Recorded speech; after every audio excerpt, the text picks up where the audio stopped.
Good. There you. So we're here with Mr. Darryl Banks, the awesome Green Lantern artist extraordinaire. Just to give you just, I guess, a little bit of background info on us. We're kind of just a Green Lantern book club. We found each other through the Blog of Oa website and podcast. Okay. And we got together, I guess it was about, I started at about 2020 during COVID, and we kind of just kept it going ever since. Okay. And we kind of regularly just kind of meet and, discuss, various runs and issues kind of throughout the Green Lantern mythos and different creators and just everything Green Lantern, really. Okay. And Um, you're Daniel?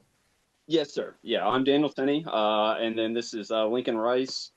And then we got Oh. Matthew and Yes. Oh, and a while back we actually were able to get Mr. Englehart, Steve Englehart. That was a joy to talk to him, and we're super excited to be able to get to talk to you. great. Just to kind of give you, I guess, a little personal background with me, I actually started reading Green Lantern in the late 90s. So I think it was right around issue 90 of the Kyle era was probably my first issue that I ever picked up. Okay. So I have very fond memories of, laying on the floor as like an 8-year-old and poring over your art. So Nice. it's cool to get to talk to you. But I guess I'll kick it off with the first question, and if you're okay, we'll just kind of go around, kind of round robin with just a few questions. Oh, sure. That sounds fine. Awesome, cool. So I guess just to kind of start things off, how did you, I guess, get the call to be on Green Lantern, or how did it come about that you were going to be the artist to kind of take over the book, and I guess maybe just the logistics of the fact that you did the 3 issues for Emerald Twilight, but you only did like the interiors for issue 50? It started with when I first started with DC, I was doing fill-in stuff for Legion of Superheroes. And I would mention to I believe my associate editor on the book that I kind of had some ideas for Green Lantern. It was just something that I would do in a sketchbook. This is even when I was an amateur. Things I like to do. I thought about costume designs and ring creations because even though Green Lantern has had an amazing history of Mount Rushmore level artists like Neil Adams and Gil Kane, I was never really blown away by a lot of their ring creations. So I would just jot things down in the sketchbook, and I would mention this to this associate editor. And I guess as I was working on Legion, maybe that same associate editor was also working with the Lantern people. So I think they were like, this guy we might want to take a look at. So when I first started, I was working with a different writer on Lantern, and a lot of the ideas just weren't radical enough because they really wanted some square one type of thing. So I was about maybe 4 or 5 pages into this issue when they're like, nope, stop. We're starting from scratch. And then they brought on Ron Mars, and next history was made. Oh, Daniel, you're muted. There we go. Technology. I know, I think, what was it, 48 through 50? I guess was it all just kind of coming out at the same time, and that's why you were picked to do the covers, but I guess you maybe only had the time to do issue 50, and then 48, 49 were kind of happening at the same time. I think there were certain things they may have had in mind, and a lot of things were done almost simultaneously. My first cover, 48, that was done with they already had a layout for me, so I just kind of had to full pencil it, and it was inked by Romeo. But they knew they wanted 50 to be big, and they wanted to give me plenty of time on it because I'm not a speedster. So they made sure that I had plenty of lead time, but they really wanted to start this thing off pretty strong. So with a glow-in-the-dark cover, no less. Well, very cool. Right, thanks. Yeah, I know the Green Lantern coming out this week also has a glow-in-the-dark cover, but going to so I guess what went through your mind? Maybe this is like a 3-parter, but you can kind of just attach yourself to whichever one seems to hit right. But what went through your mind when you were told about, the story you're going to be drawing is the fall of Hal Jordan? How did you come up with the designs for Parallax? And is it true that you came up with the name Parallax? Let's see. Let's see. What was the first question again? Oh, how did you feel, or what was your first reaction when you were told like you're going to be telling the fall, drawing the fall of Hal Jordan? My first reaction was, I mean, I came on the book thinking I'd be drawing the adventures of Hal Jordan, and my editor goes, "Well, Hal's going to be going through some changes and um, some really big changes, and you'll be glad you're on the ground floor of it." And I'm kind of like, "Well, what kind of changes?" "Well, we're going to introduce a new Green Lantern." I'm like, "Oh." I mean, I didn't grow up the biggest Hal Jordan fan, but I know that everybody knows who that is. I mean, if nothing else, people remember him from the Super Friends, I guess.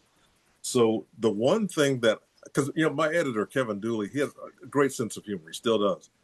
I said, well, keep in mind this was the '90s, so a lot of drastic things have been happening. I said, well, I don't mind big changes as long as nothing happens to Kilowog. Almost my exact words. And he goes, silence on the phone. Well, I hate to break this to you, but yeah, he's going to be a casualty in the first story. So I'm thinking he's messing with me. I mean, out of all the Green Lanterns, I figure, oh well, of course something happens to Kilowog. He's messing with me. Like, no, I'm serious. He's going to die in his first story. I'm like, what? No.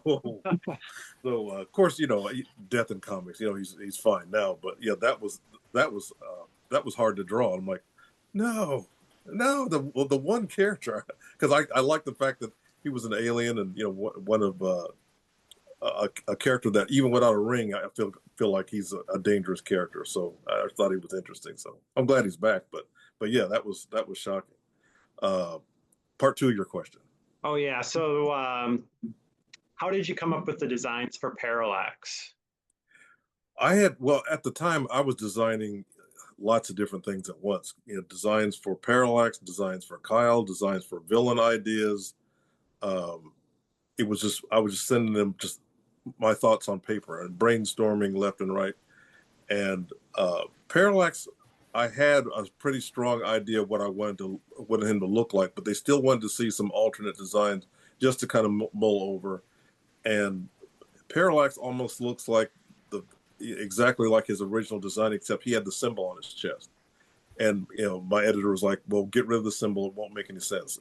So we went with it. But then, as he got more important, they added the cape. That's why he didn't have it in 50, because I guess at that point DC was starting to pay attention, because the book was an eyelash away from cancellation. That's why they let us do all types of crazy stuff. I wish more people were supportive of Hal Jordan around then, but they weren't. So they were like, okay, do whatever you need to do. So with the Parallax design, I love armor, always have, still do. So I knew if I had a chance to design this new version of Hal Jordan, he's getting armor. That's just it's going to happen. Um, I think the third part was the name. Yeah, is it true you came up with the name? Yes, I did. Now, what it was originally it was supposedly set in stone. He was going to be called the Protector. They weren't even willing to consider anything else. They were like, "That's what it is. We've decided. That's it. We already own that name, and we're not doing anything with it. He's going to be the Protector." And I said, "Well, based on what I know about the script, that name doesn't fit him. What is he protecting?" And right, well, it doesn't matter.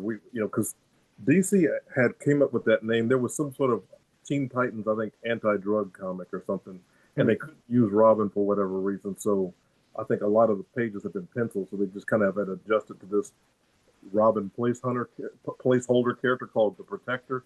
So I don't think they did anything else with that name. So like, well, okay, we're just going to use something that we already had. And I thought, okay, here's the thing.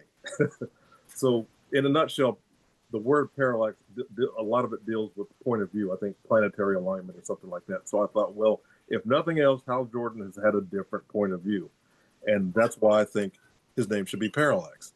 And they're like, well, we'll think about it. And they thought about, came back, I don't know, maybe a week later. Okay, all right, Parallax. And that happens a lot during this process. Even with Kyle Rayner's costume, his costume, as we know it today, is a result of a lot of different designs that they would pick things they like. Okay, we like this mask, but simplify it. We like these boots and gloves, but change this or that. And then we like this bodysuit, and kind of brought them all together. except they were like, the symbol, we want to keep the old symbol. And I thought, why? He's so different at this point. Well, because this, I'm like, all right, you told me you wanted a Green Lantern design that looked so different than what we'd seen before. Um, that's why I came up with the symbol. Plus, it's not arbitrary. The reason it's split in half like that because I was told that Kyle Rayner wouldn't say the oath when he charges his ring on the battery. So I thought since he doesn't say it, it's implied. It's like inside, like a sun and a moon, like in brightest day and blackest night.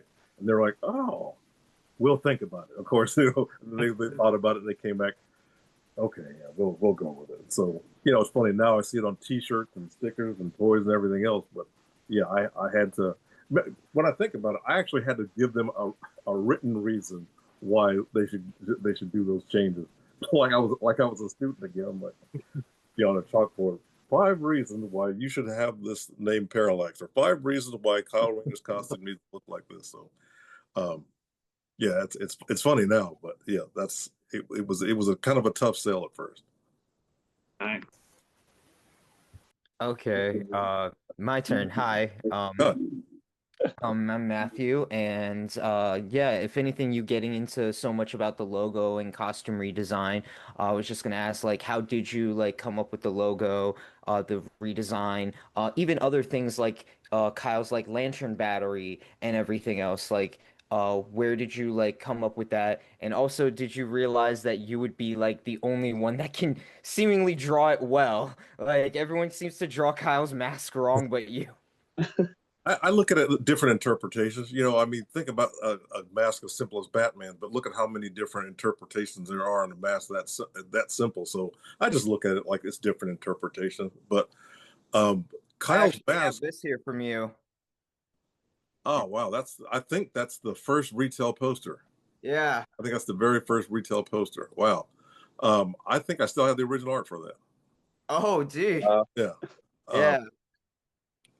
But Kyle's mask looks like that, especially over time. It's gotten a little bit more pointier, but the reason it was very rounded at first is I was very inspired by the old Marvel character called Sunfire, his 70s look with the how it goes around his nose, kind of weird. I love that. To this day, I've always loved Sunfire's mask. I thought that was kind of like my off ramp where making Kyle's mask look so unusual was because of Marvel's Sunfire. And what about like when it comes to like the lantern battery? The battery, I have no idea. It's funny. I don't have that battery. DC has sent me so much stuff. They even sent me a light up Hal Jordan battery, but that one they never sent me. They never sent you No, they the never Kyle sent. battery. Also, No, they this did was not. really hard to find because they never make more Kyle batteries. It That was only this one. Yeah, I might have to take a trip to eBay or something. But no, they never sent me that one. Kyle's battery. I mean, even like I said before, I was even working with DC. I just had sketchbooks of ideas of batteries, and so a lot of them, what I submitted to DC, were just stuff. And in some cases, I had drawn already. I had one where it kind of opened up, and then an orb rose up, and then they charged off something. It was all types of crazy stuff. That I thought what's going to be visually different, but um, Kyle's battery, if you look at it straight on, is pretty much his logo. It's just like his symbol in many ways. Yeah. So I just basically took the symbol and added a handle and had the handle also kind of follow the contours a little bit, and just kind of extruded it so it's like it's sticking out in the back there like that. So that's pretty much it for his battery design. Okay, cool. Stuart? Yeah, well, it's good to see you, sir. I'm Good to really see you happy too. to have this conversation with you. I'm just curious, continuing this, like you mentioned, how you had to sort of build this new Green Lantern world from the ground up, especially since John Broome and Gil Kane, and even Neil Adams, who had a very impactful art style with the Denny O'Neil run. I guess what was the thought process of like how you established Kyle Rayner's constructs? Like I think I might have heard something about like how you can use the same construct twice. Like I don't know if that was a rule you put on yourself, or maybe DC told you to do it, or maybe Ron Mars. And speaking of Hal Jordan's previous world in issue 100, you do a callback to an early John Broome Gil Kane story, but you had to do it. Like, how did you create that in your style as opposed to Gil's? Um, with with as far as stylistically, I mean, let's face it, I'm no Gil Kane, but I mean, definitely an inspiration. Um, when it comes to constructs, that's just it's more like I just think of what would I make. I mean, that's that's it. Well, it's based on my interest and my hobby. So I just more like Kyle's hobbies are my hobbies. It's like, and his tastes for music, that's Ron's. It's like he's a little bit of everybody who co-created them. You know what I mean?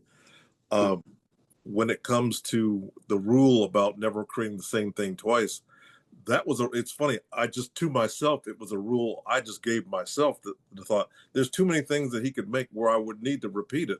But then, ironically, my editor goes, because of what we're doing with the character, I really don't want him to make the same thing twice. I'm like, you don't say. I mean, I was going to do that anyway, but he actually, it was a rule, but it was a rule I had mentally in place already.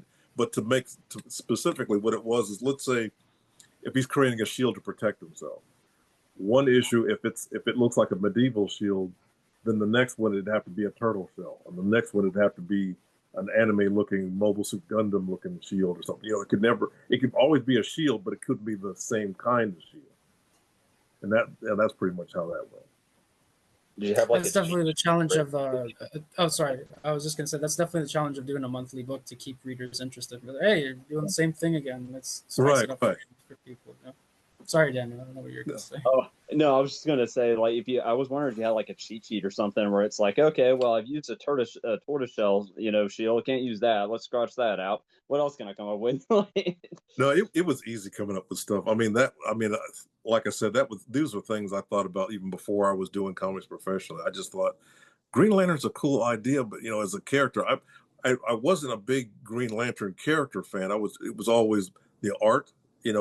When I was younger, I might have gotten Green Lantern issues because of who was drawing it more than the character.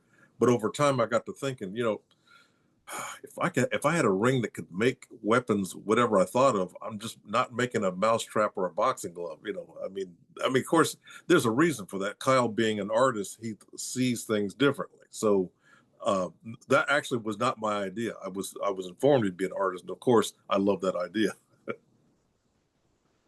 Nice.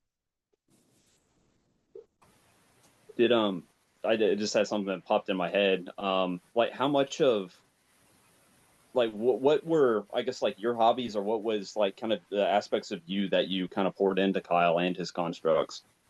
Oh well, uh, in issue even before Kyle showed up. The final battle with Hal and Sinestro in issue 50. You could probably tell I'm a wrestling fan. you Yeah. know, Oh, I mean, you know, he, I thought when I penciled those pages, Hal DDTing it, Sinestro. I thought, oh, they're gonna make me change it. And he broke his neck with a sleeper. So, oh, they're gonna make me change it. And then my assistant editor says to me, he says, you realize we're in New York. We're just down the street from Madison Square Garden, right? I'm like, oh, right. I said, yeah, we know wrestling. Yeah. So it's fine. So, um, incorporating that, and of course, growing up, enjoying, Japanese animation and the live action stuff, growing up with Godzilla and Ultraman and all that kind of stuff, toy collecting. So I, when Kyle in the issue when he goes back to his childhood home and we see all his action figures and stuff, I'm like, yeah, that's from my own shelf. So his hobbies are mine. Yeah. That's pretty cool. oh, okay. Next question. Like, how did you create like Kyle's supporting cast in Rogues Gallery and decide to like fill that out? And because in in the run, there's very little use of like classical like Green Lantern villains, other than I believe like the new sonar that came up for a bit. There, so like, how did you come up with the original ideas behind like, let's say, Fatality and others, and just your thought process on that and like how they like play off of Kyle? The the villains that was Ron had them in the script, and it was just I was tasked to design them. With the exception of Fatality, they just because at the time Spawn had the character Spawn had a nemesis Angela, and so Yes.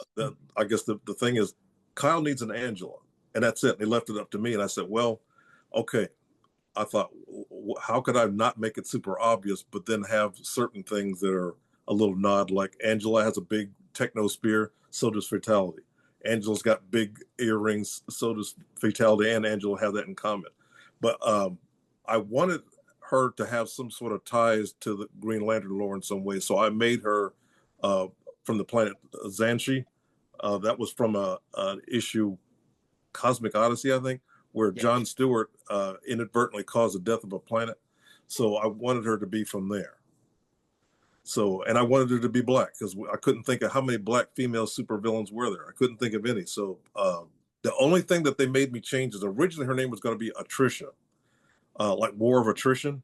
And they thought, people may not get that. I thought, okay, well, what else you have? So I got to thinking about being a video game nerd also. I thought I like Mortal Kombat. So Fatality, I thought, can we legally do that? And like, we can now. So that's how she got the name Fatality. So in some ways, I had more input on Fatality than I did Kyle in many ways.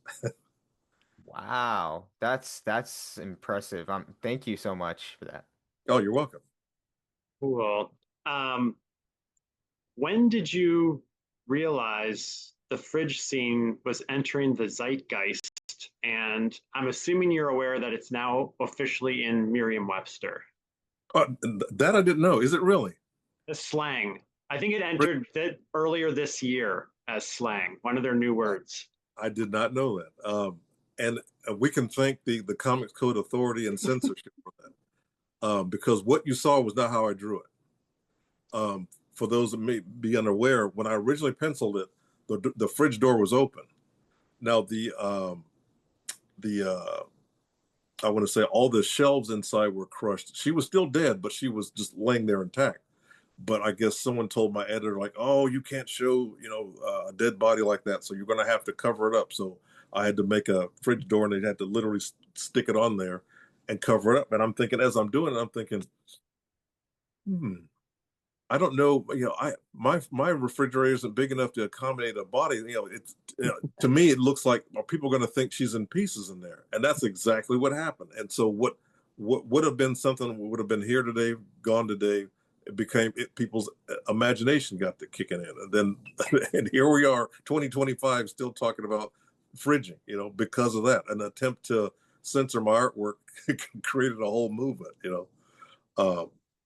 in some ways that's good because I think the controversy kind of kept the character in the forefront, and the whole idea was there were those that actually thought Ron Mars hated women or something like that, even though he was married and had a daughter. But it was more or less Kyle Rayner was inspired by Peter Parker, but we couldn't kill an uncle, so Ron goes, well, we'll make it a girlfriend. So Alex was created to be Kyle's Uncle Ben. She was designed for that very reason.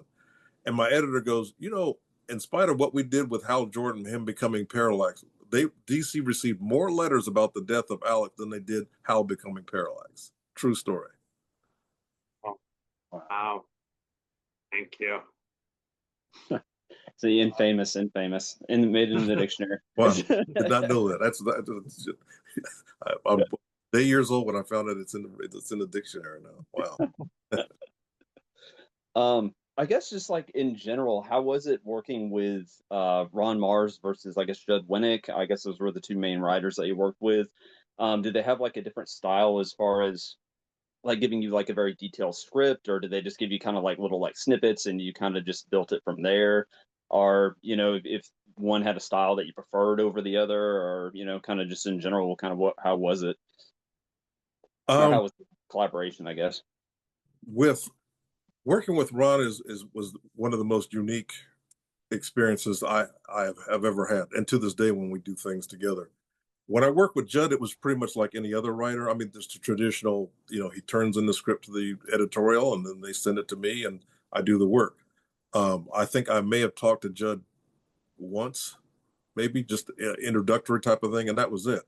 Whereas with Ron, because at one point where he lived in New York, he lived around people like Bernie Wrightson, Jim Starlin, Terry Austin. I mean, he's around all these, Mount Rushmore level artists. So I think because of that, he's a writer, but he thinks like an artist. So he would ask my opinion of things. We got a chance to actually brainstormed together, and I really felt like I was a part of what was happening, not just the guy who drove the car kind of a thing, you know. And so Ron always made sure that I was included in things, and I love that. I mean, it's he didn't have to do that because, like I said, that's not the traditional way of doing it. But he would often think, what will look cool and tell the story and develop characters, you know. So it's almost like when you keep in mind, we started, this was in the 90s, you know, change was in the air. A lot of things were big and dramatic. Almost a lot of it, we can thank the death of Superman for all that. But we never approached it like a gimmick. You know, we pretty much did things that, what do we like? You know? And so chances are if we liked it, maybe fans would as well, because we'd be more emotionally and creatively invested in what we were doing. Yeah, very cool. So it wasn't, you know, an Alan Moore where you had 3 pages of, you know, single typed paragraphs, you know, detailing one panel. I like specific scripts. I mean, I've heard that there's a difference between the Marvel and the DC scripts. I haven't really done enough Marvel stuff to be able to compare and contrast that. But to me, the more specific a script is, I can tell what my assignment is instead of me trying to guess.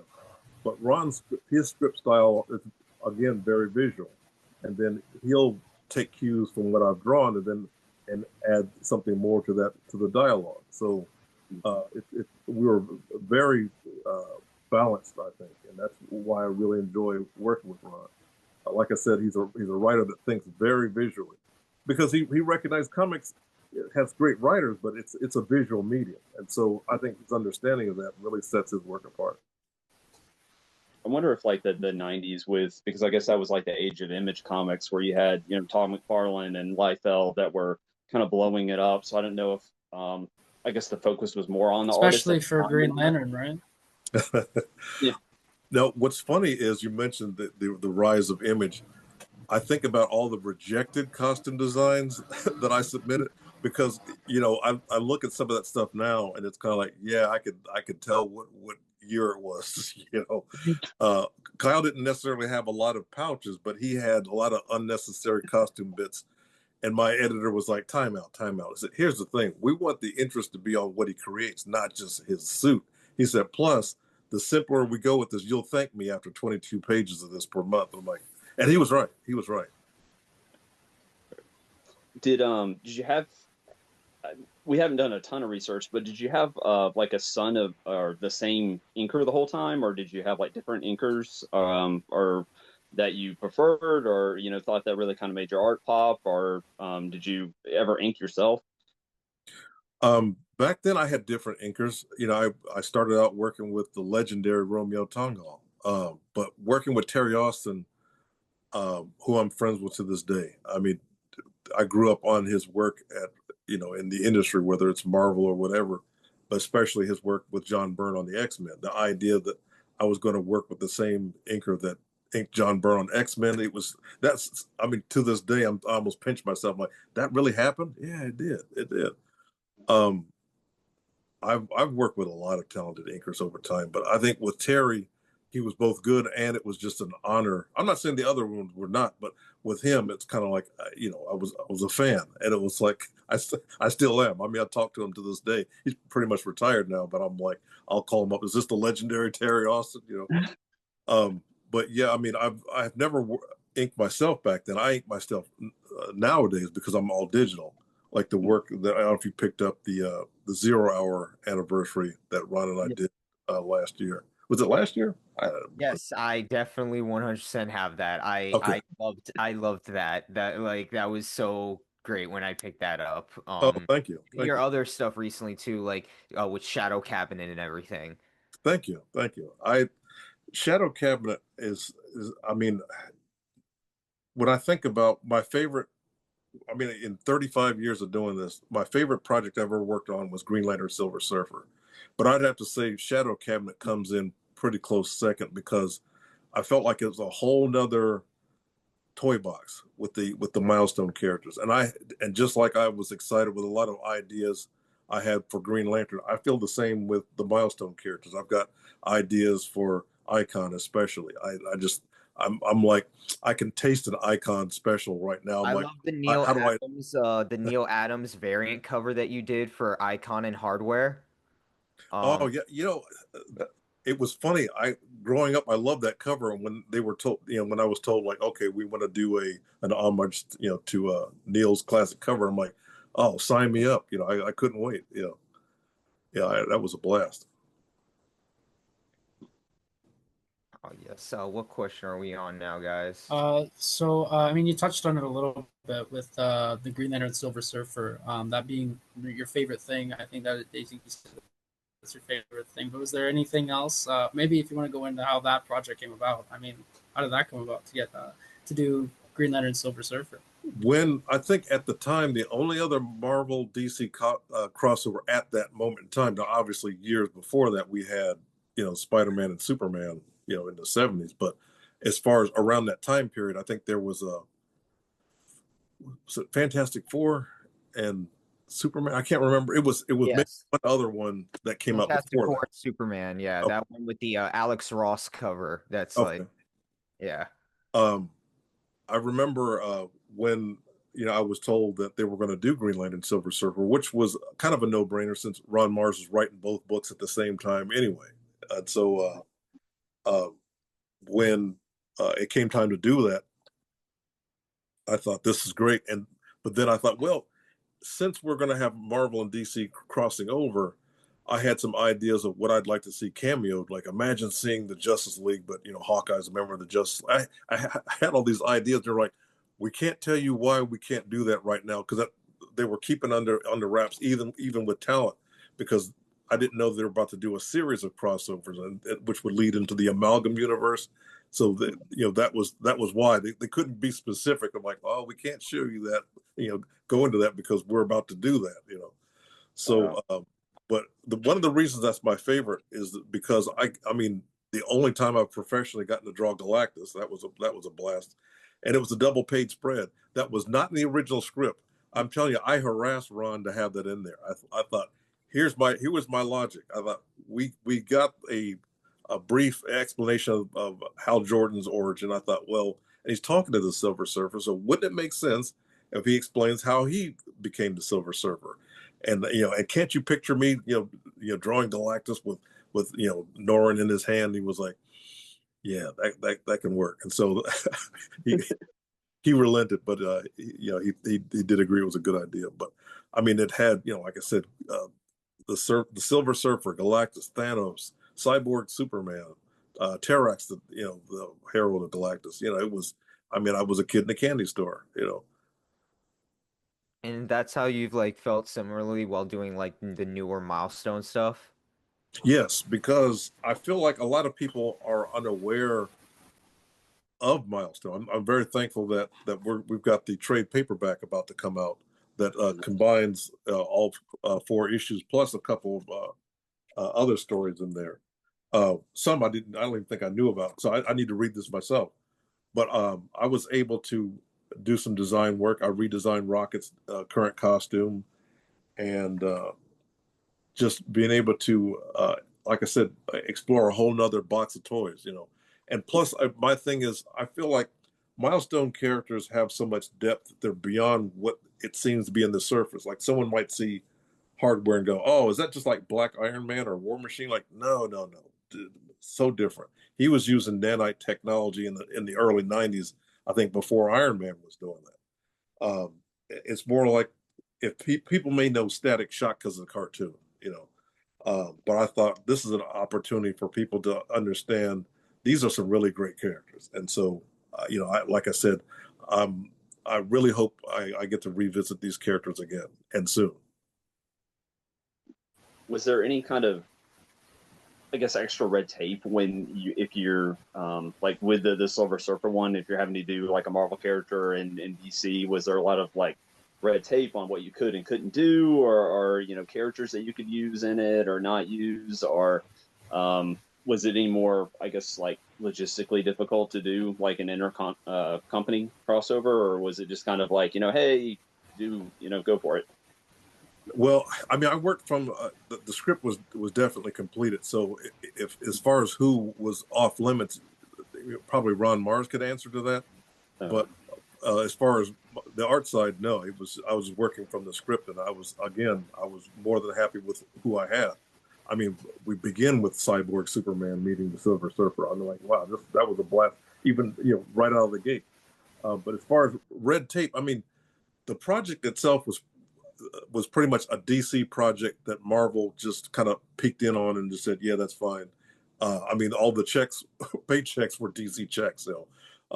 Not like any Marvel stuff I did was a Marvel check. So, I mean, Green Lantern Silver Surfer was pretty much a DC project that Marvel was well aware of and, had eyes on it to make sure everything worked out the way they wanted. So, question, real quick. Speaking of like the company crossover and stuff, and actually you mentioning like armor and stuff, like, did you come up with the design for like Access, that character? No, that was after me. All Green Lantern Silver Surfer was my only contribution. Now, Access, I believe he was designed by, I'm not sure, it might be Pat Olive, I think, because I think he did the book, but or you know what? It may have been designed by Claudio Castellini because I think there's these two big cosmic entities that were a part of it, and I definitely know who designed those. So he may have designed Access as well, but that wasn't me. No. Okay. Yeah, and I was just wondering, like, I think the last season of Superman the Animated Series, they were going to do a bunch of guest characters, like Aquaman shows up. They brought their Batman from the original animated series, and the Fourth World ended up being a thing for their show. But for their Green Lantern episode in '99, I mean, just I think Kara was what, like 4 or 5 years old at that point. I think you and Ron were still doing Green Lantern. Yeah, they did like an amalgam of like Hal Jordan's origin, but mixed with Kyle Rayner. They Right, kind of right. did your first issue with Superman and Kyle. They team up to fight Mongol, but Sinestro instead. But how did you feel getting that kind of recognition that your character was gonna, that your co-character with Ron was going to be on a very popular adaptation of DC? Like, did Warner Brothers give you a phone call or something like No, that? no. I think I found out. It's been so long. I don't recall getting a heads up. I think I just was watching it. I was like, wait, what? If they gave me a heads up, I don't remember it. But yeah, it was pretty cool to see. But the funny thing is, speaking of animation, there was an episode of Justice League, maybe Justice League Unlimited, where they got turned into little kids. And John Stewart, as a kid, he turned his glasses into a mask that looked kind of familiar. And my phone was ringing off the hook. I mean, when the episode was on, did you see his mask? I'm like, yeah, I saw it. Yeah, I saw it. Oh, that was great. That was great. I think in that same episode they had like Jon Stewart making a mech, and it's like, oh, there's Kyle Rayner. That was great. Thanks. Were you, like, I know you said they wanted to give you extra time when you first started to, do the cover for issue 50, but really the one that's homaged all the time is issue 41 with all the rings. Were you surprised by the popularity of that cover and all the homages that it continues to inspire to this day? That came much later. When I did, I mean, 49. I have these all right here. I love this cover so much. Actually, the one that was really surprising was the Blue Flame one that was an homage. Like, I remember those guys sent me a copy of the book, Planet of the sent me a Apes. T-shirt. Oh, I've seen that one. The Joker one, no, that was hilarious. It was like an homage, but the same company. Yeah, and then the Santa Claus. There's a Marvin the Martian one they did, That's but the only one I don't have. yeah, it did not give me Only credit. one I don't have. Yeah, normally, like when I did the Neil Adams homage, I put after Adams, but with the Marvin the Martian one, they didn't give me any credit. There's a Yvonne Hayes did Hal Jordan with the yellow rings, and he gave me credit. So Yeah, this one right here. yeah, that one. But yeah, the Marvin one, they were like, no, we don't have to. That's why he's an evil Martian, I guess. I know you've mentioned the Neil Adams cover, but are there other homages that you've done that you really enjoyed doing? I bet I'm forgetting something. It'll probably occur to me after we're finished here. I've done some indie covers that were X-Men homages. The one where Wolverine is like slashed through a bunch of Hellfire Club goons. I've done that twice for two different companies with different sets of characters. And honestly, I don't get it. It's kind of like out of all the Byrne Austin era covers, I never really thought of that as necessarily an iconic image, but apparently others do. So uh, those are the only other ones I can think of right off the top of my head. I think you did, what was it, 70, 76? You did an homage to the Neil Adams of 76, where it's, I think it's Connor and Kyle, but I think it's split where Oh you have yeah, Kyle yeah. like shooting Connor. Okay. Um, oh wait a minute. Let me think. With the new Green Arrow and Kyle like meeting up and everything, and there was like a cover where like yeah, it was very similar to the old like Green Lantern Green Arrow cover. Oh, the one where like Kyle is blasting his bow and arrow. I think that was a Paul Pelletier cover. That wasn't me. Oh, okay. Yeah, that was Paul. Oh, okay. That wasn't, okay. I knew it was 76. I knew that was around the Yeah. time that you did it, so I just assumed it was you. Okay. Yeah. Same era though. Yeah. Yeah. Very cool.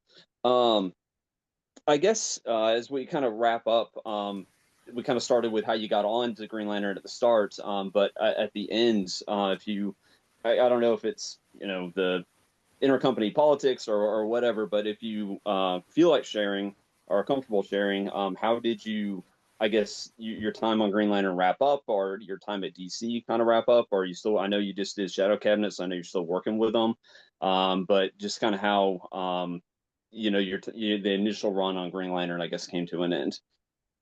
I was burnt out. Well, I mean, having worked on the book off and on for 8 years and not working with Ron anymore. Nothing against Judd, very very capable, award-winning writer, but I was ready to do something else. But I didn't have anything 100% lined up, and having a family, I didn't want to throw a project away and wonder what I was going to do. So it was more like uh, it was mutual.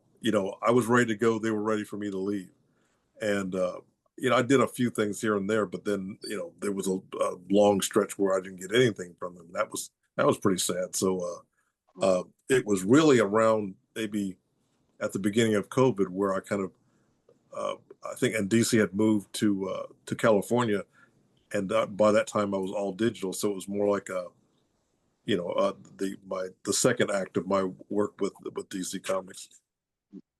I think starting with the Green Lantern anniversary issue that Ron and I did. Oh yes, the 80th. Yeah, with it was like the storyline was called Legacy, I believe, and Yeah, like yeah, that one different was really stories. Yeah, I really love that one. thanks. Very cool. Is I think he did like what was it, the retro one too? Oh yeah, yeah. Wow, Yeah. that was Oh, the one. DC Retroactive? Was it the Retroactive? I had been away from the book for a while, and then I remember it was like I was like getting the band back together, and I remember calling up Terry Austin, going, "Terry, we're back," and he goes, "Listen, kid, we're not back. We're just going to do this, and that's going to be it for a while." I'm like, no, you're just being negative. We're back, man. This is it.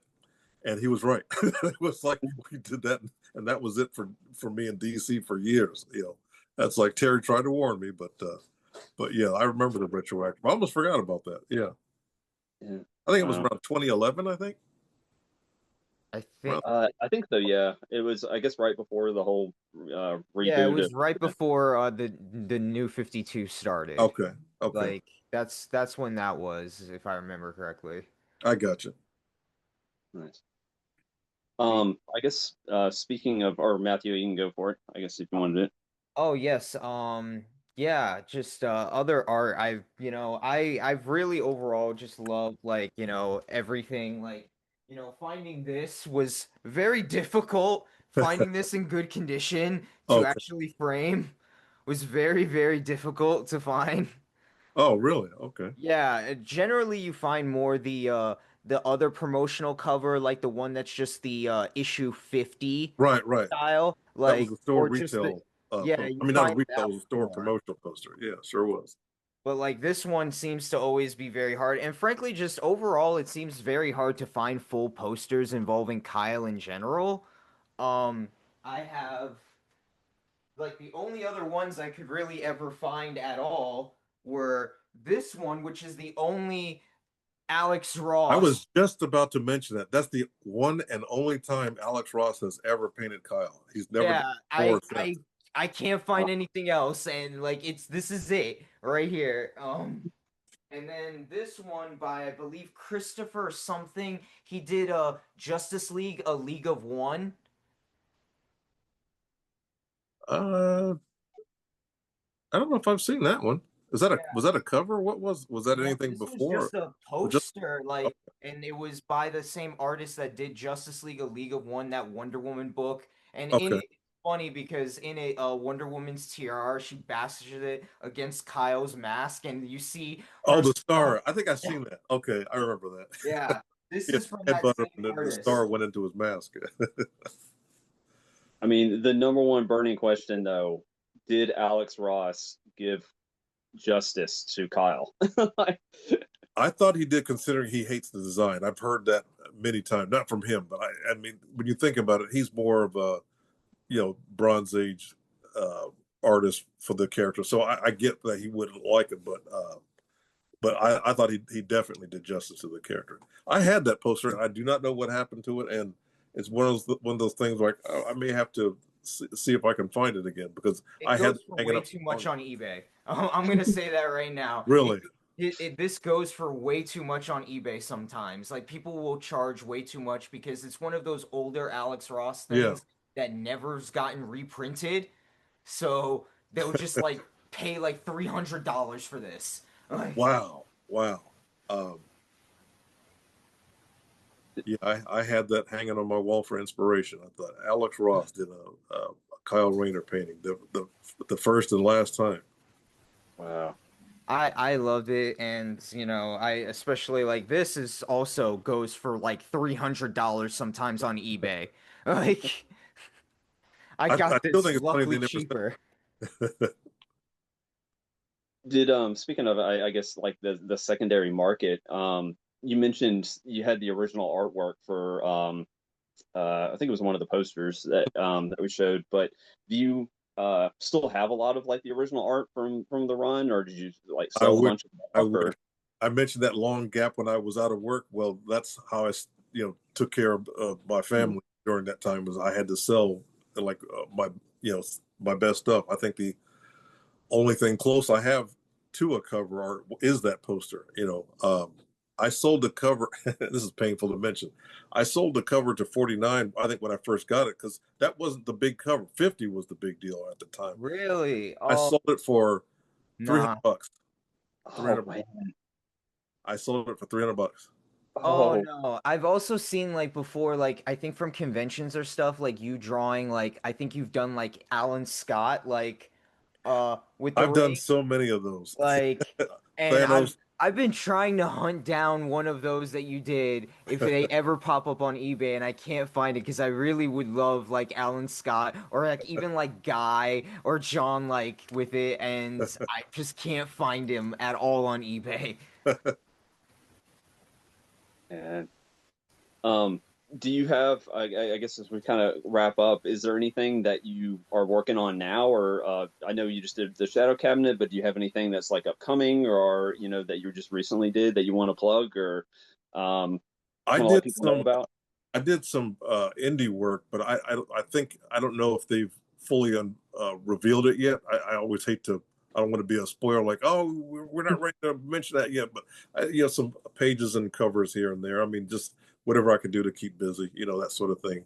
But as far as uh, with DC, Shadow Cabinet, and looking forward to the trade coming out. I just got my copies the other day, so I noticed a lot of people like trades better than monthlies. So Yeah. when my writer Joe Illich first told me they were going to combine them, I thought that was a really good sign because I think that would put more eyes on what we're doing, and if it does well, then hopefully we can do some more. I really like hoping to see what comes next from the milestone stuff because I actually own like every single everything from the new Milestone line when it Okay. relaunched. I have all of it. Oh, great. Static season 1 and 2, hardware, all of it, the hardware versus icon. I have all of it. And I'm just really like, oh man, I want to keep this going. Like, I feel like we're almost getting to like another like event like a long hot summer, like, and I loved the original long hot summer, Mhm. and I think that's just such an underappreciated old like milestone event, like, and like the what was it, the worlds collide crossover from Right. back then and everything. I love all the old Dwayne McDuffie stuff, God rest his soul, like, I everything he did I found amazing from back then. I just recently, because I got the DC Infinite digital service where you can like read the old comics. So I had never read the entire run of the original Icon and Rocket. I think I read maybe the first 5, 6 issues, but I recently completed the entire series, and it really reads like one story, and it was so emotional, so well written, and it was one of those things like, wow, I regret not reading this sooner. Now I'm going back and reading the original hardware because I was at a show in Charlotte with Dennis Cowan, and once in a while I kind of like, tell him like, I really like working on the milestone stuff, and he said, well, I really like what you're doing, so I'm like, hint, hint. So I don't know if he would be interested in me doing more work with him. I certainly hope so. When we did the you mentioned the Icon versus hardware, that was a fun story because it was kind of like a what if. Icon had, in that story, he was still just as in his original alien form, and it was just like I guess like a multiverse type of thing, and it really touched on some fun things. I wouldn't mind revisiting that story, although it kind of came to an end. They wrapped it up, but just it was kind of fun just seeing like hardware's version of the Earth and all that. Just like all the design I got to put into that. I love when I can put my design spin on things whenever I get a chance to. That's amazing. Thank you so much for coming and being here with all of us today. My pleasure. My pleasure. And if I ever get to see you at like a convention, I will pay for like another one of these. Like, I will forever love all of these homages. Like, Oh, thank you. I appreciate it. Yeah, is there I guess just like you said, just to echo the thanks. And if there's anything else, I guess that, if you wanted to add, or if there was a question you were burning that, oh, I wish they asked, I do or have anything. one quick question. Yeah. I had sent you a prelim for your commission that you'd got. I Oh, don't know yeah. if you saw it and what you thought of it. I did. I actually just saw it this afternoon, and it's amazing. I Great, great. love the sci-fi background, and like you got the central power battery and stuff in the background. It looks really sharp. oh, that's so nice. Oh no, I want a full size, like this size of that. Like, give me that. I need that in my life. Like, Um, So do you want any changes, or is it good to go, or any tweaks or anything like that? no, I mean, I think it looks amazing. Okay, Yeah, I'm very, very happy. And yeah, just to kind of put it out there in the ether, Mr. Banks is amazing to work with. So if you want a commission, he'll get you squared away. And he does amazing stuff. thank you. Appreciate that. Appreciate that. Perfect. Well, when we post this on YouTube, we'll put a link in the description. So Okay, that'd be great. That'd be great. oh, Absolutely. actually, a quick final thing. Did you ever like work involving like the early like other promotional like Green Lantern like figurines or stuff? Because I know there's like the early like Kyle like little thing with the ring where it holds the ring. I actually have like that and all like the one that's Sinestro and Alan and all that. And there's even like other ones of like Kyle and like Hal and Alan, usually like all together little Oh ceramic. yeah, Yeah, yeah. all those ceramic figurines from then. Like, did I you did participate in any of that? just that one, the one where all their bases link together and make one with Alan and Hal and Kyle. That one, yeah, I did the artwork for it, and I Oh, remember thinking, um, they paid me a lot more for that than I did for pages. I thought, can I just do this stuff? It was like a lot more. And they're like, oh, because that's product. I'm like, well, aren't comics product? But that was the other ones you mentioned like the Kyle holding the ring. I actually have that over on a desk. I didn't design that, but I love it because it's kind of like it's great. It was like the design, the whole idea. I don't know who did the drawing for that, but they did a great job. They nailed it. They understood the assignment.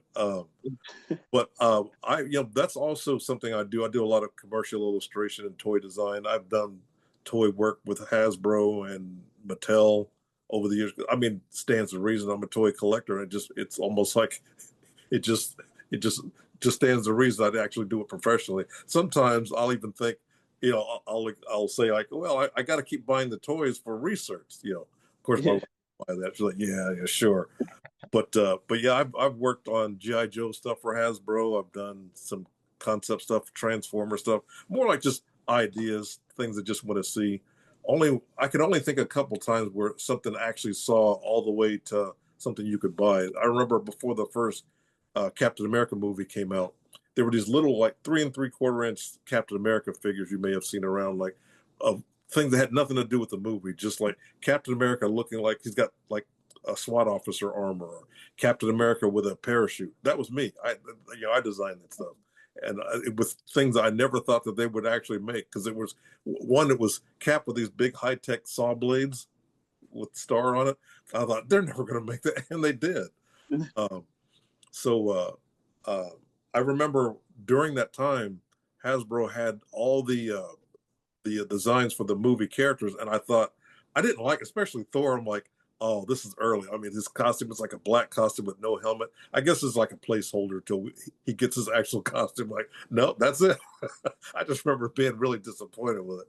And I thought, well, Cap, he doesn't have the wings out of the helmet. They'll probably add CGI or something. Like, no, it's like the ultimate one. He just didn't have it. So I just remember they're like, you can't show anybody this stuff. I'm like, no one's gonna want to see this anyway. But I'm thinking back, like, yeah, I had to sign NDAs for all that stuff. But Hasbro was fun to work with. Now I want to see you like draw like the Energon universe comics that are out now, like all that with the Transformers, like that, because they have like now the Energon universe where Yeah. they've done a crossover with GI Joe and Transformers and stuff, and it's been selling like very well. Oh Like, yeah. yeah, that book, and I would love to see you do like art on any of those books, like, or Interesting. even something like working with Kyle Higgins, like on Radiant Black or something, like. Hey, if they're interested, they could give me a call or shoot me an email. And let's talk. Very cool. Yeah. Did anyone else have kind of anything on their mind or anything you want to add? No, I mean, it was really cool to get your insight on things. I mean, when we talk about the run, I mean, it was good to know like your contribution, because we did kind of pick up like and I think Ron Mars might agree that you were just as important like as his writing, because things in Kyle's personality, just even not just in the constructs, as you said, just like things that he would do, it's part of you and him, together. So it was really cool to see that collaboration. Yes, that was great. Yeah, just thanks again. This is wonderful. So I really appreciate it. Oh, thank you. Oh, thanks again. Yeah, I mean, the little 8-year-old me is super happy right now. So. But you just do amazing stuff, and you have a lasting legacy. And I if we can, in some small part, kind of kind of share that with you, that that we're out here, we remember your work, we love your work, and anything that you're doing now, we'll continue to support. Thank you. I just it's good to see. I feel like not just because of movies, but I feel like comics are starting to hit like I don't know, like, I hate to say renaissance, but I did a store signing at Free Comic Book Day, and I'd never seen so many teenagers buying comics. And I pulled a couple aside, and I'm like, okay, I know this is great, but what's going on? And someone goes, oh, TikTok had a lot to do with it. Somebody on some influencer on TikTok went to a comic shop and they just caught fire, and it was kind of like, oh, okay. And I've been so critical of TikTok, and I'm like, okay, I take it all back. Thanks TikTok, because it's got more younger generations into physical comics. I mean, digital comics, of course, are a thing, but they wanted the actual books, and they were getting back issues and the whole nine yards, and that was great to see. It was very inspirational to know that that's something that I feel like future generations, and not just older generations interested in comics, but it's going to keep going. Mm-hmm. I know you just mentioned the convention in Charlotte. I'm assuming that was a Heroes Con. Heroes, yeah, my favorite show. Was that like I guess what was the general vibe of that convention? Was it a ton of people, like kind of old, young, or mix? I just assumed it's like the convention might be a nice little kind of like snapshot on the community as it stands. If you've never been to the Heroes Convention in Charlotte, you've got to do it at least once. I mean, nothing against shows that have celebrities and all that. That's fine, but Heroes is a comic book show, top to bottom, from the fans, the guests, even the volunteers working there. It's comics, and more comics. And then after the show's over, because it's put on by a comic shop. Heroes aren't hard to find. So after the show, we go to the shop and they have food for us and all that. And we kind of hang out and eat and then go in the shop and buy more comics. And it's kind of like, it's top to bottom. It's an experience. Like I said, I do a lot of great shows, but that's hands down my favorite. Hands down. And I think if you've never done it before, do yourself a favor and you'll just be blown away. Chances are your favorite artists and writers are there. If not the current year, then they'll at some time down the road, I would imagine. Have you been to MegaCon by any chance, like over in the Orlando area? No, I would love to, and I would love to do any show on the West Coast. I just realized I love to vacation in California, but I've never done any shows there. I've been to San Diego one time just to go. Like I did like maybe 26 years ago. You could buy tickets at the door back then. I got tired of hearing how big it was, and I just thought, I'm going to go. And I went, and I'm walking around like, "Where's your table?" I'm like, "I'm not a guest. I'm just here to take it all in." So, a lot of my friends are actually there at San Diego right now, and I'm thinking, is it time to go back? See, here's the thing: if I go to San Diego, I'm working, but but I want to see it, so it's kind of like I'm thinking about just going again, just as a fan, like I did the first time. I'm like, do I want to go and set up, or yes, no? I don't know. But anyway, regarding Heroes in Charlotte, that is truly top to bottom a comic show, and I love it. And I think if you haven't ever done it before, you won't regret it. Very nice. See, guys, Green Lantern Book Club trip next year. Oh yeah, I'll do it. I'll go work at that show because I do AV work. I do staging and lights and everything and stuff. Okay. So I'll go set up and work at it. Are you far away from the area? I'm in Orlando. Like Okay. I'm over in Orlando, Florida. Oh yeah, you'd have to fly. Yeah. Yeah, I'll fly out though. I do a lot of traveling for my work. Okay. Good. Cool. Cool. I think that's all we had. But Okay. yeah, again, thank you, sir. It was a lot of fun getting to chat with you. Kind of getting your perspective on how all these stories and this art came about, and all the stuff that's from then and now. It was a pleasure to speak with you. Okay. The pleasure's all mine. I really enjoyed this. Anytime you want to do it again, just let me know. Awesome. Will do, sir. All right. Thank you so much. Take care. Thank you. Take care. All right, sir. Good night.